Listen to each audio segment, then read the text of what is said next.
inshallah, August 11 to 14, 2016. The flyers is outside.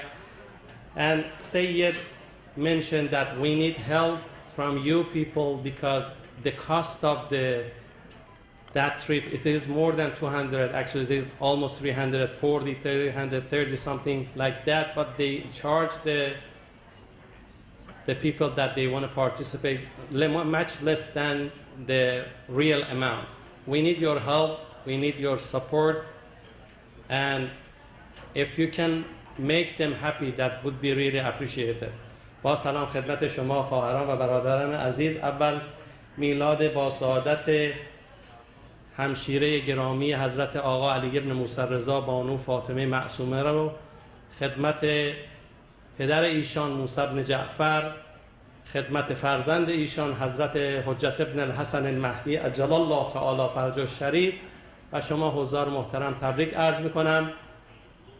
همانطور که عرض کردم حاج آقا قزوینی امروز یه برنامه خاصی براشون اتفاق افتاد که مجبور بودن در مجلسی باشن، از شما عذرخواهی کردن. انشالله فردا نماز جماعت در خدمت شما عزیزان خواهند بود. و در مورد کمپ بچه ها سفارش کردن، لطفا شما عزیزان هر چقدر میتونید کمک کنید خوب خواهد بود. به هر حال دل بچه ها و جوان ها رو به دست میارید و انشالله این ایام تولد حضرت معصومه، 11ام تولد 8مین اختر آسمان تابناک امامت و ولایت وجود مقدس علی ابن موسی رضا سامن الحجج.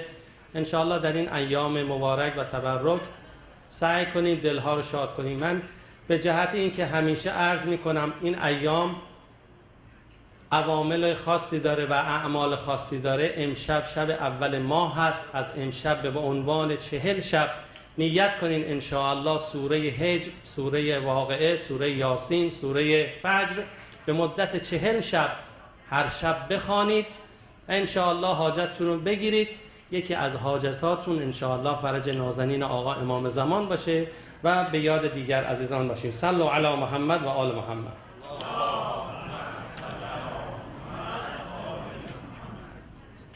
اللهم صل على محمد و آل محمد.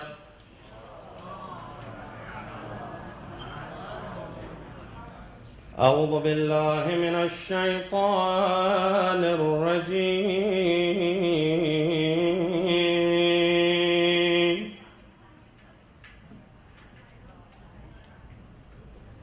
بسم الله الرحمن الرحيم.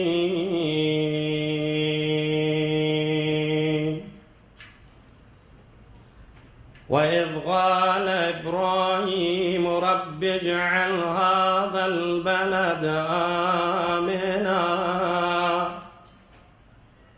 واجنبني وبني أن نعبد الأصنام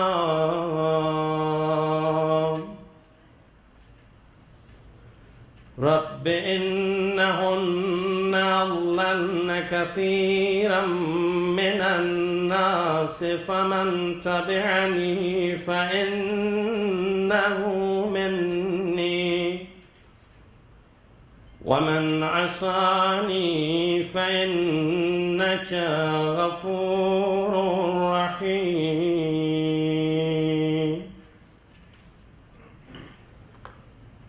ربنا إني أسكنت من ذريتي بواد غير ذي زرع عند بيتك المحرم ربنا ليقيموا الصلاة فاجعل أفئدة من الناس تهوي إليهم فاجعل أفئدة من الناس تهوي إليهم وارزقهم من الثمرات لعلهم يشكرون. ربنا إنك تعلم ما نخفي وما وما يخفى على الله من شيء في الأرض ولا في السماء.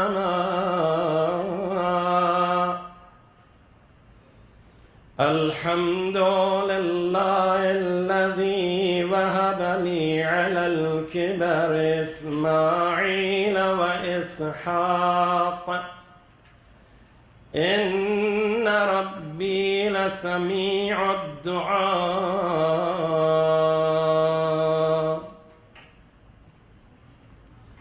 رب اجعلني مقيم الصلاة ومن ذريتي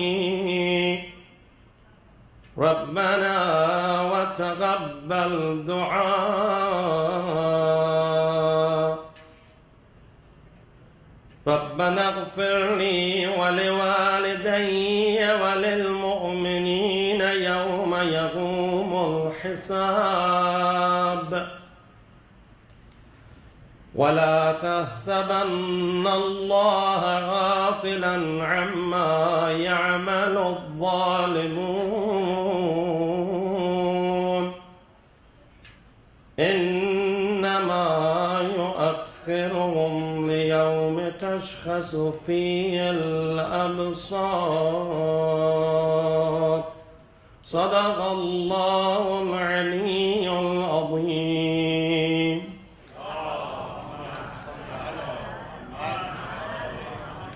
بسیار جمعی مؤمنین و مؤمنات، بالاخص مرحومه مغفوره تازه گذشته بانو حاجی خانم حلیم بارودکوب، آقای سید کمال لاجوردی، حاج حسین فاقد کاظمی، حاجی خانم واحد، حاج علی دامیار، مرحومه حاجی خانم عادلی و حاج آقا سعید و جمعی مؤمنین و مؤمنات از این مجلس، پدران ما ذوی الحقوق همگی، رحم الله من قرأ الفاتحه مع الصلوات. اللهم صل علی محمد.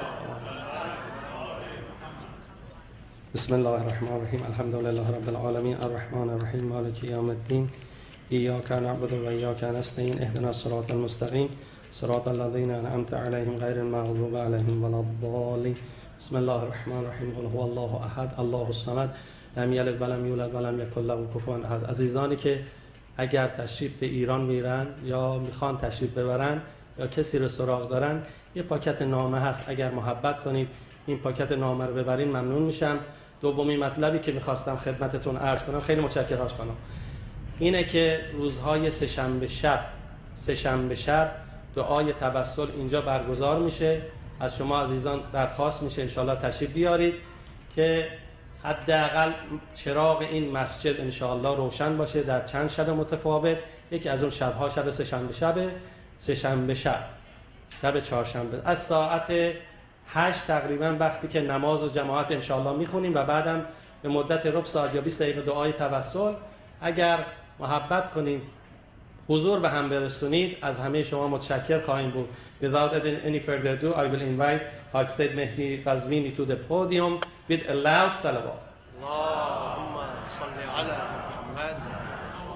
احسنت شو اشتغل طبعا نفسكم.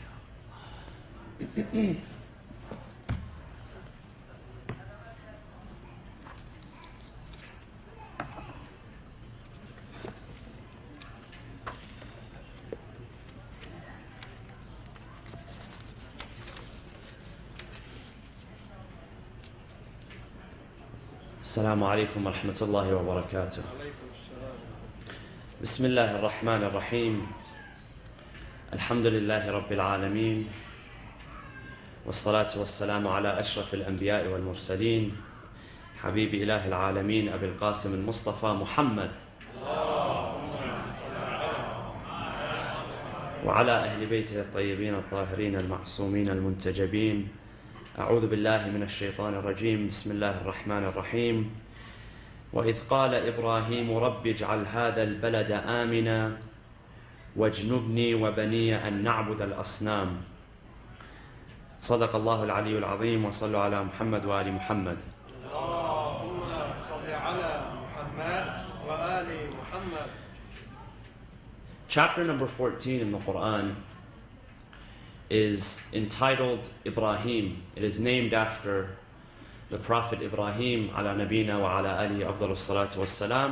And This is because that obviously when we look to the names of the chapters, we find that there is some relevance between the name and between the subject matter which is discussed in the chapter. Ibrahim is mentioned many times in the Quran by name throughout the Quran. However, this chapter, chapter 14,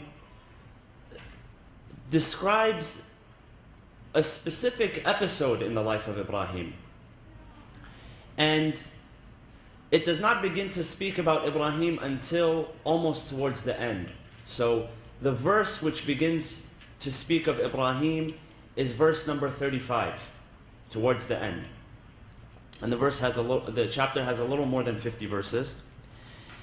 And it begins with Alif Lam Ra. These letters are referred to as Al-Huruf Al-Muqatta'a. So the letters which appear in different chapters in the Quran, such as Alif Lam Mim, Alif Lam Mim Ra, Alif Lam Ra, Hamim, Ta Sin Mim, Yasin, Taha. These are all letters which appear in the beginning of some of the chapters, and they are pronounced as the entire letter. And scholars have discussed the meaning of these letters, or have attempted to discuss the meaning of letters.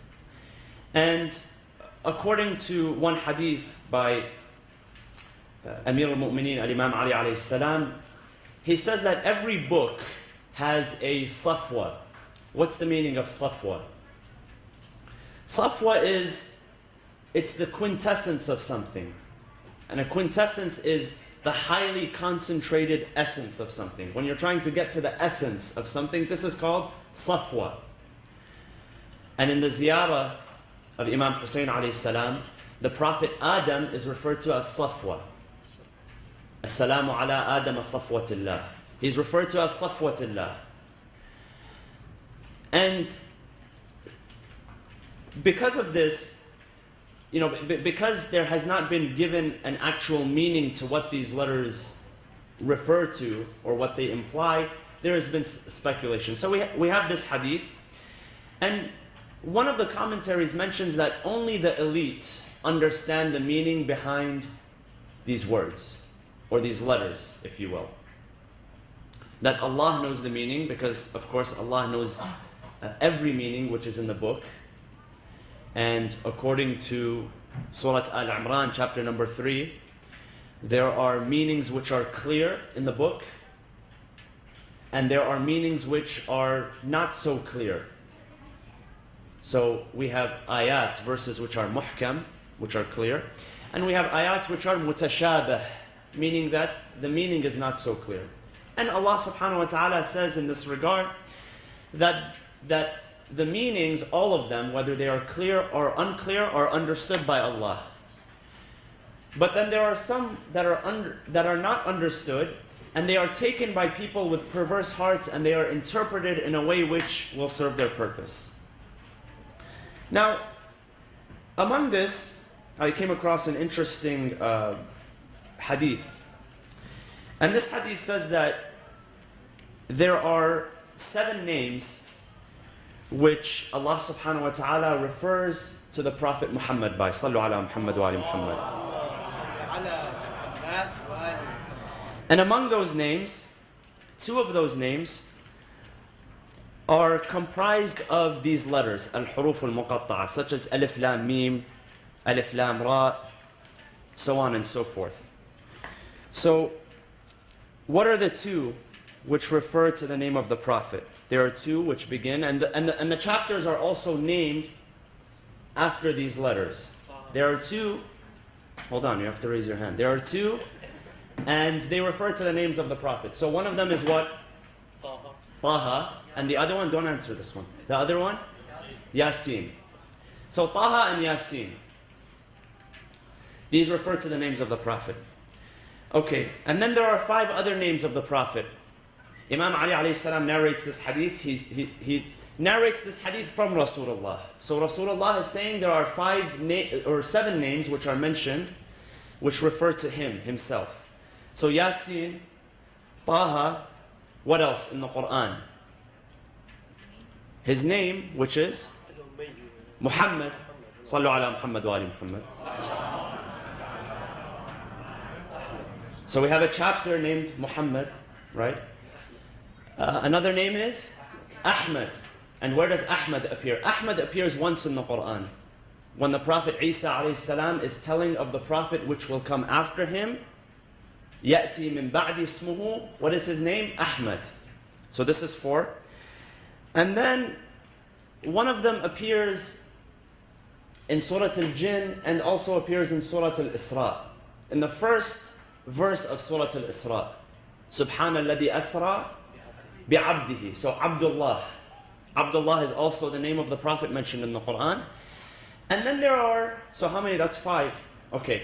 So there are 2 more which are also the names of chapters. And they are mentioned in the beginning. And they both preceded by Ya Ayyuha. So what are those? Not a Rasul. Rasul means messenger. The Prophet is a messenger, but it's not his nickname, it's not his name. Yes? Al-Muzammil. Ya Ayyuha al-Muzammil. And what does Muzammil mean? What does Muzammil mean? Muzammil is a person who's wrapped around in a cloth. And the other one is, when the Prophet came down after receiving the revelation to Khadija, what did he ask Khadija to do for him? To cover him with a blanket. And then a revelation was revealed, which speaks to him as he is being covered in a blanket. So to be wrapped around is Muzammil. To only be covered is what? Ya ayyuhal muddathir. So Ya ayyuhal muzammil and Ya ayyuhal muddathir. So those are the names. Muhammad, Ahmad, al-Muzammil, al-Muddathir, Abdullah, Taha, and Yasin. Those are the 7 names of the Prophet. Sallu ala Muhammad wa ali Muhammad. 2 of those names are created from al-huruf al-muqatta'a. So not everybody knows the name, only the elite. And this makes sense, because God would not put any knowledge and any information in the hands of anybody. Sometimes, when you put information in the hands of the wrong person, that can become very destructive, because knowledge is a responsibility. Giving knowledge is a responsibility, and holding knowledge is a responsibility. You know, they speak of a legend. They say that one day a person knew Ismullah al-A'zam, which by the way relates to this. They say that, some speculate, they say that if you take these letters and they're placed in a certain form, there is Ismullah al-A'zam, which is the greatest name of God, which if God is called by this very great name, then miracles are performed. And this is the name that the prophets called upon for the miracles to be delivered. So this sage, this old man, this wise man who had this, he knew of the name. A young man approached him and he said, "Teach me the name." He was insisting that he be taught the name. So the man gave him a task. He said, "I'll teach you, but I just want you to deliver an amana for me. I want you to deliver something for me." He gave him a box. He said, "Go across the river. There's a home over there. Go deliver it and come back." And so he gave it to him. He said, "Come back and I'll teach you." So he gave him the box. The young man took the box. He went and he felt the box was rattling. And he told him, "Don't open the box. You're not allowed to open the box under any circumstances." So he felt the box rattling, and it shook his curiosity, but he remembered that he wasn't supposed to open it. So he went, and he started getting very, very curious before he got to his destination. Very curious. Every time he would, walk a few steps, it kept shaking, and it kept shaking his curiosity. He wanted to know exactly what was in. Until finally he took a little peek, and a little mouse jumped out, and it evaded him. It lost him.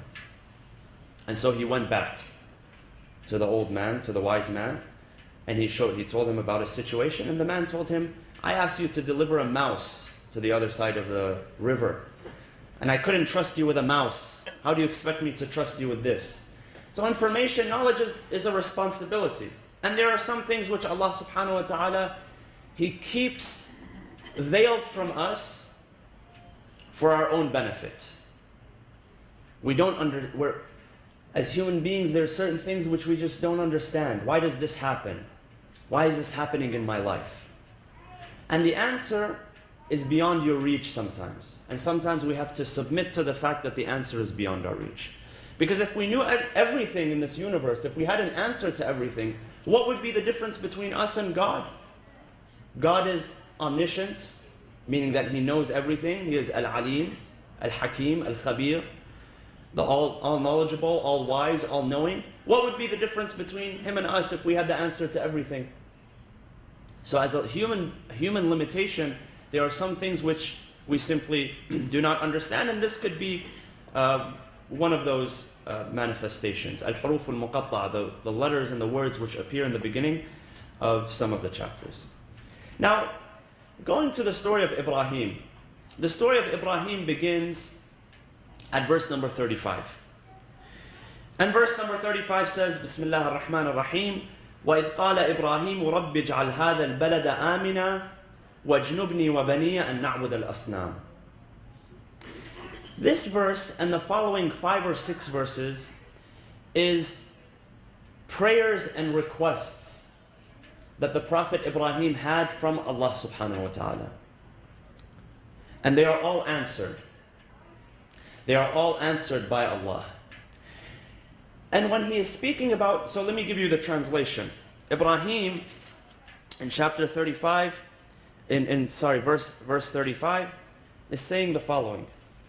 He is saying, وَإِذْ قَالَ إِبْرَاهِيمُ رَبِّ اجْعَلْ هَذَا الْبَلَدَ آمِنًا. And when Ibrahim said, my Lord, make this city secure and save me and my sons from worshipping idols. The city that Ibrahim was born in was not this city. And the city that Ibrahim died in was not this city. This was a different city. Which city was this that he asked Allah to make secure? Mecca. This was the city of Mecca. So Ibrahim came to Mecca, and he brought with him Hajar and his newborn son, according to the Islamic tradition, Ismail. And we know the story of what happened, of how he placed them in a barren, and he speaks about this, Rabbi, inni askantu min dhurriyati, my Lord, I have placed, by your command, by your order, I have placed my family in a valley which is barren. It's barren.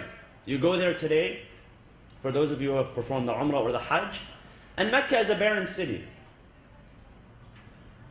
And a lot of valleys, and so there are a lot of tunnels and roadways. And so Ibrahim says, this is a barren land. There's nothing here, but I brought my family because you ordered me to bring my family here. I'm willing to sacrifice. I'm willing to put them in a place which is uninhabited. There's nobody here. So Ibrahim brings his people, he brings his family, and then he does a dua. After everything that Allah requests of him, he does a dua. First of all, Allah, I want you to make this city secure. I want you to make it safe. I want everybody who comes here to be safe. Nobody is threatened. Nobody is persecuted. Nobody is oppressed. And Allah subhanahu wa ta'ala speaks of this city in another verse in the Quran and describes it as a city of peace, a city of protection, a city of security. وَمَنْ دَخَلَهُ كَانَ آمِنًا. He who enters it shall be safe. This is why when we enter and we're in the state of ihram, we don't carry weapons with us. We don't fight. We don't curse.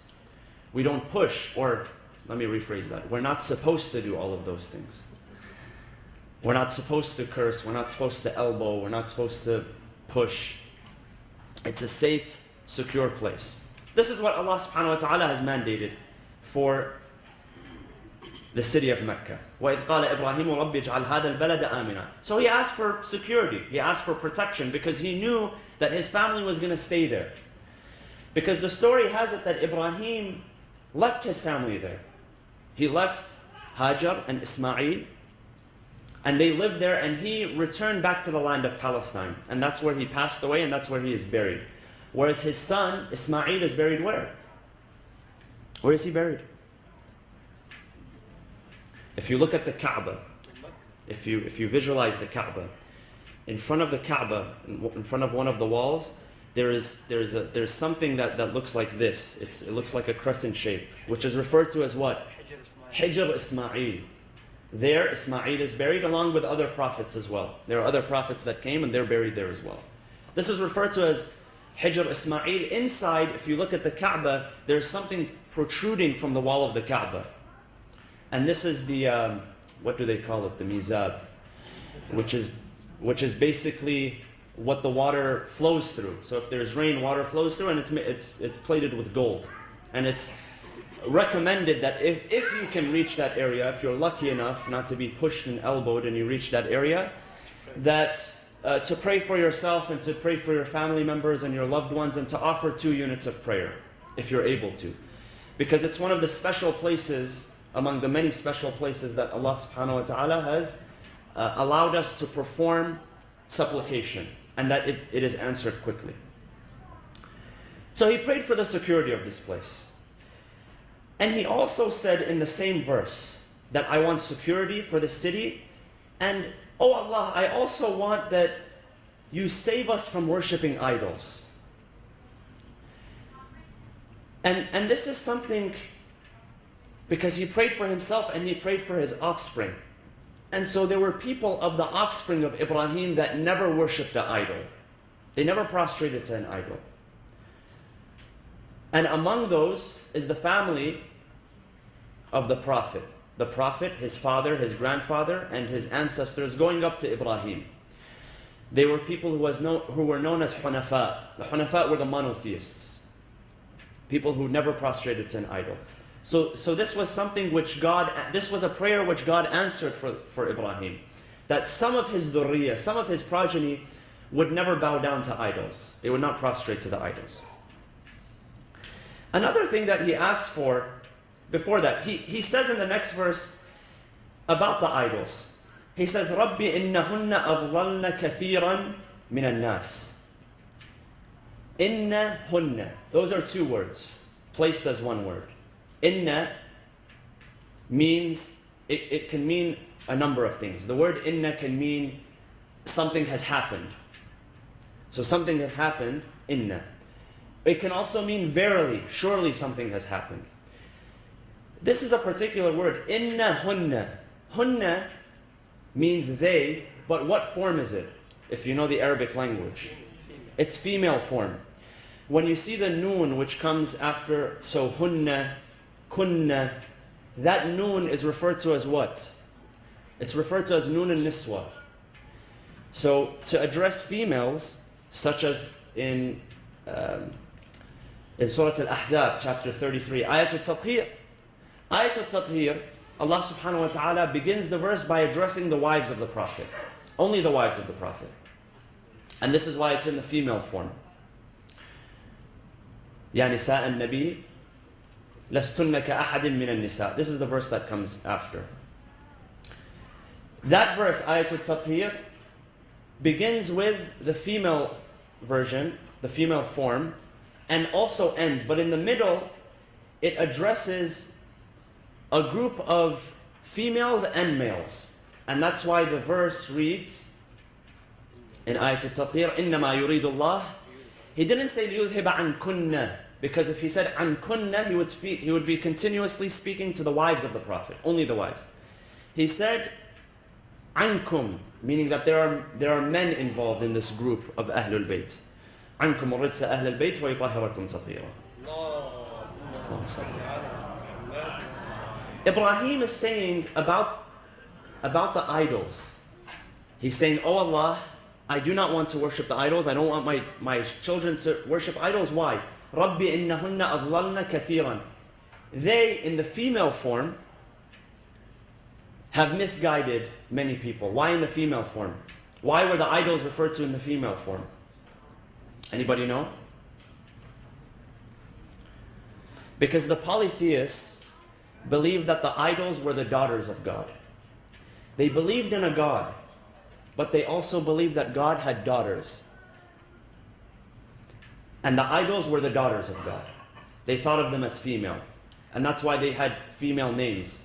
Some of them are mentioned in the Quran. Al-Lat, Al-Uzza, Manat. These are female names of the idols which are mentioned. So Ibrahim is saying that because of these idols, a lot of people have gone astray.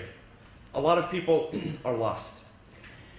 And then in the next verse, he says, رَبَّنَا, my Lord, إِنِّي أَسْكَنْتُ مِنْ ذُرِّيَّتِي بِوَادٍ غَيْرِ ذِي زَرْعٍ عِنْدَ بَيْتِكَ الْمُحَرَّمِ. My Lord, I put my family in a barren valley.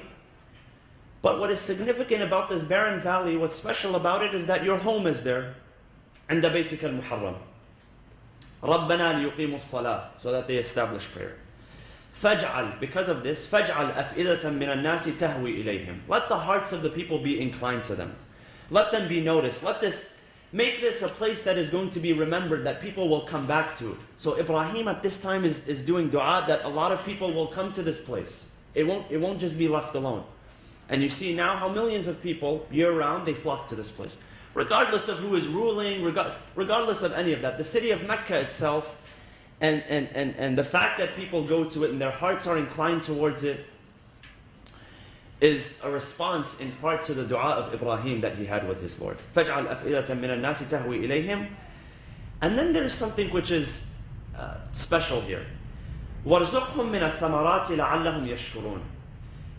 Give them an abundance of thamarat. Thamarat is what? Fruits.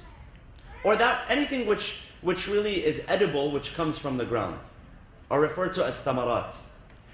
Now Mecca is not a place where there are lots of fruits. Fruits don't grow there naturally.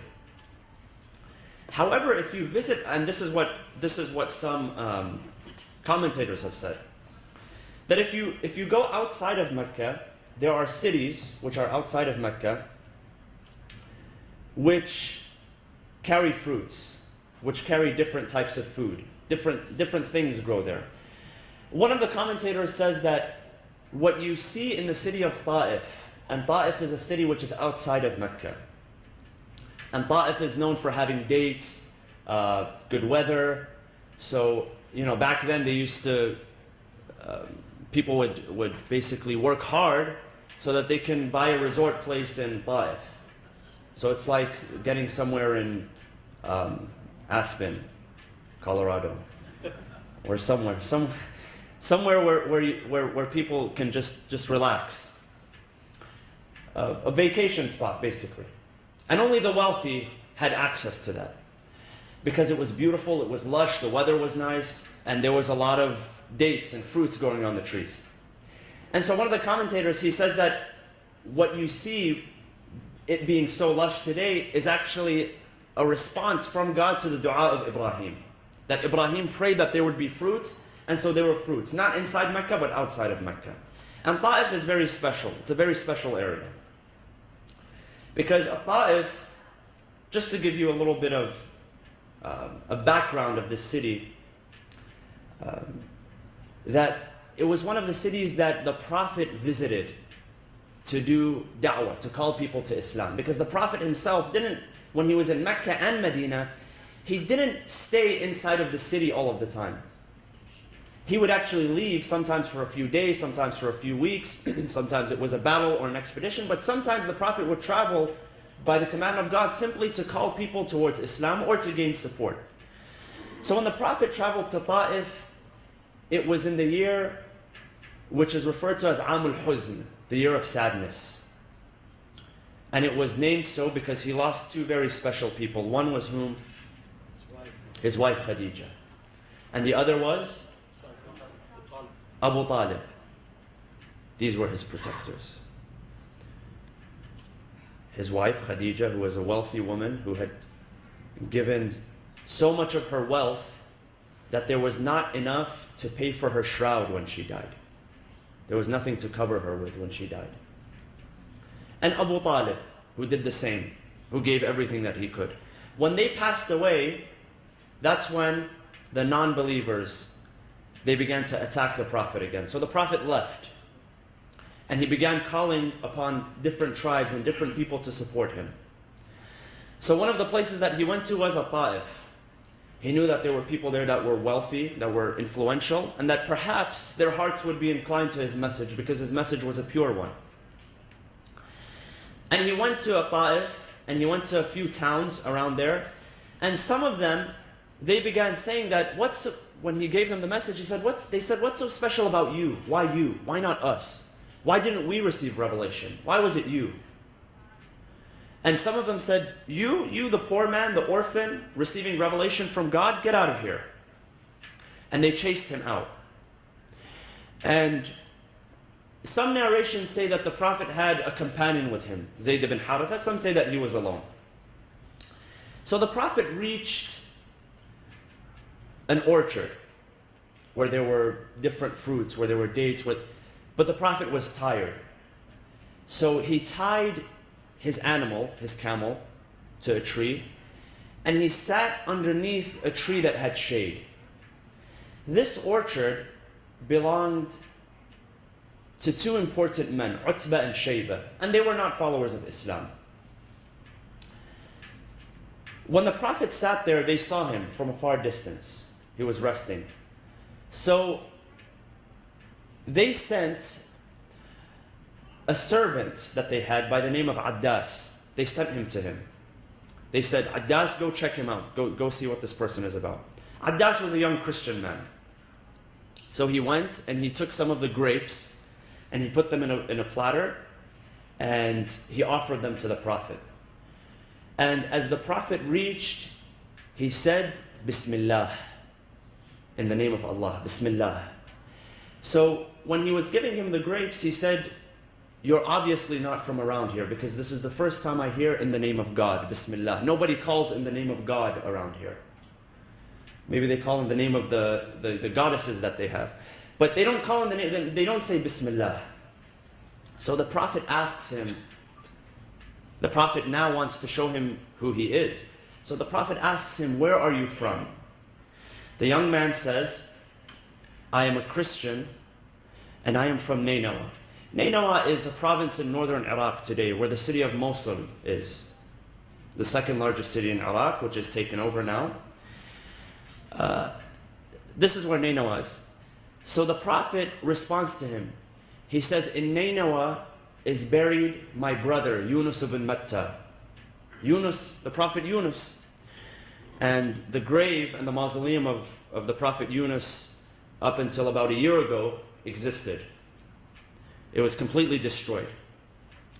Imagine, the Prophet is speaking about a person who, 1400 years ago, our Prophet is speaking about a man who is buried there and now it's destroyed. Now that history is gone. He says, that is my brother Yunus ibn Matta. He is a prophet and I am a prophet. Now, Utbah and Shayba, they're looking from far. They can see that Addas begins to kiss the forehead of the Prophet and his hands and his feet. So when he comes back, they say, what's wrong with you? This guy, this random Joe who's here, why are you kissing his hands and his feet? He says, he has told me things that only a prophet would know of. And so they warned him. They said, don't be tricked by this person. Now the Prophet had to leave. He had to go back. And according to some narrations, this is where he met. Some narrations, they say that this is where he met Salman. Because Salman was in Medina before the Prophet arrived. He was in the outskirts of Medina. He was captured. He was a free man, but he was captured as a slave, and he was sold as a slave. And I think I've told the story before of how he was able to purchase his freedom, how he came to the Prophet to Medina, he saw the signs. Some narrations say that it was at that time that he saw Salman. Others say not. The Prophet went, he arrived at a place called Nakhla. He began his prayer, he began reciting Surah Al-Rahman. And it was at that time that narrations say that a group of jinn passed by and they heard some of the recitation. At that moment, the revelation of Surah Al-Jinn, which speaks about a group of jinn who heard the Quran being recited, is revealed to the Prophet. Now the Prophet at this point cannot leave Ta'if and simply go back to Mecca. He needs immunity. He needs a re-entry visa to come back to Mecca. And because he's lost his protection, people are reluctant to give him sanctuary and amnesty and protection. Until one person, the Prophet goes to Ghar Hira in Jabal Nur, that initial place where the Prophet used to receive revelation from Allah subhanahu wa ta'ala. He goes back to there, the place that he knew, and he sent a message to a man who was not a Muslim at that time, and that man agreed to give the Prophet amnesty. So he was escorted with that man back to Mecca. So Ta'if throughout the history plays a very important role. But again, going back to the story of Ibrahim, some commentators say that it was a response to the prayer of Ibrahim that it became a place which was full of fruit and which was full of bounties and just a lush, a verdant sort of area. And then Ibrahim, after that, he continues to thank Allah subhanahu wa ta'ala, and he thanks Allah for something very important. He says, Alhamdulillah alladhi wahaba li ala al-kibari Ismaila wa Ishaq. Praise be to Allah, the one who granted me at an old age two sons, two dear sons, Ismail and Ishaq. Because Ibrahim had reached an age, and his wife had also reached an age, where basically they had lost hope that they would have children. They thought they were too old. And this story is mentioned in the Quran in a few places. One of the places that it's mentioned in is the chapter which is after this, which is Surah Al-Hijr. And in Surah Al-Hijr, which is recommended to read, the guests of Ibrahim come to him. وَنَبِّئْهُمْ عَنْ ضَيْفِ Ibrahim. Tell them, O Prophet, about the guests of Ibrahim. And the guests of Ibrahim were whom? They were angels. And those angels that came to Ibrahim, they had two missions. One was to come to Ibrahim and tell him of glad tidings. What were the glad tidings? What was the good news that they were going to give Ibrahim? Having a child. That you're going to have a child. You're going to have a son. And what happened was Ibrahim was shocked. Ibrahim said, what are you here to do? To tell me that I'm an old man? I know I'm an old man. قال أبشرتموني على أن مسني الكبر. Are you here to tell me that I'm an old man? I am an old man. I know I'm an old man. His wife, what was her reaction? She laughed. She laughed, and the Quran says until her gums were showing. So it was a big smile, it was a big laugh. You know, she took it well. She didn't cry. Because she knew that it was hard for them. The angel said, we're here from Allah subhanahu wa ta'ala, so don't have yes. You can laugh, you can cry, but don't have yes. And this is a message to us. Never have yes. What is yes? Yes is hopelessness. Never lose hope. Whatever you do, you can cry, you can laugh, you can wail, you can shout. Just don't ever lose hope in the mercy of Allah subhanahu wa ta'ala. And the second message that they delivered wasn't such a happy message. It was a warning. To whom? To the people of Lut. That if they were to continue doing what they were doing, that they would be destroyed. And so they go to Lut, and Lut and his family are saved, and Ibrahim and his family are saved. But he says, Alhamdulillah alladhi wahaba li ala al-kibari Ismaila wa Ishaq, because he really felt like there was nothing else. That it had been such a long time, and this is Ibrahim, a man whose lineage is to continue, not any regular Joe. But Allah subhanahu wa ta'ala blesses him with Ibrahim and Ishaq. And this is when this is how his lineage, this is how his children continue, this is how his family continue, this is how the prophets after him continue, the prophets which came from both sides, the prophets which came from Ishaq, because after Ishaq came Yaqub and Yusuf and the lineage of Banu Israel, from there Musa and Isa eventually. And then the other line of prophets came from Ismail, which was our own Prophet Muhammad sallallahu alaihi wasallam. And some historians recognize some other prophets, such as Shu'aib. Shu'aib, they say, was also from that lineage, the lineage of Ismail. And in the end, Ibrahim, he thanks Allah subhanahu wa ta'ala, and he asks Allah to make them among the people who establish prayer. that now that you have favored us with being inhabitants of the city and allowing us to call people to come towards the city of Mecca and allowing us the honor of building or rebuilding the foundations of the Kaaba and making it a blessed place, now we want you to continue your blessing for us. So Ibrahim was really a man of vision. He was a man he was able to see beyond what his own situation was. I mean, imagine Ibrahim, it's only him, his wife, it's him, Hajar, and Ismail, and nobody is there. And he is there standing on top of a mountain, calling people. This was completely on faith. He could not see what was about to happen, but he had very good faith that one day something will happen. And now, you see millions of people every day. Every year, millions of people going to the Kaaba, going to perform the Hajj, and there's everything now. Now there is tawaf, there is sa'i, there's good food, there's Rolex watches now, there's Gucci sunglasses if you'd like, skyscrapers and penthouse suites, everything is there by the blessings of Ibrahim. We ask Allah subhanahu wa ta'ala to allow us to be among those who our prayers and our supplications are answered. There are two things that I want to mention and I will close. Number one, we are in these days celebrating the birth of Lady Fatima alayhi salam, the daughter of our 7th Imam, Al-Imam Musa al-Kadhim, the sister of our 8th Imam, Al-Imam Ali ibn Musa al-Rida alayhim as-salam. And one thing that I'd like to mention about her, one thing that I read today actually, was that she was so special, and this is something that you don't see with, even though the families of the Imams were righteous people, their sons and daughters were righteous people, but some of them had special attention. The 7th Imam says about his daughter, and this is usually unheard of, but he says, describing her, he says, Fidaha abuha, meaning that may her father be her ransom. And that's not something that usually an Imam would say for another person other than an Imam. And this shows us how special she was and how dear she was in his eyes. And she was buried in the city of Qom in Iran, and she has a beautiful shrine, a mausoleum there. And the reason why she was there was because she was traveling to Khurasan, which is now today the city of Mashhad in Khurasan province, to see her brother, Al-Imam Ali ibn Musa al-Rida alayhi salam.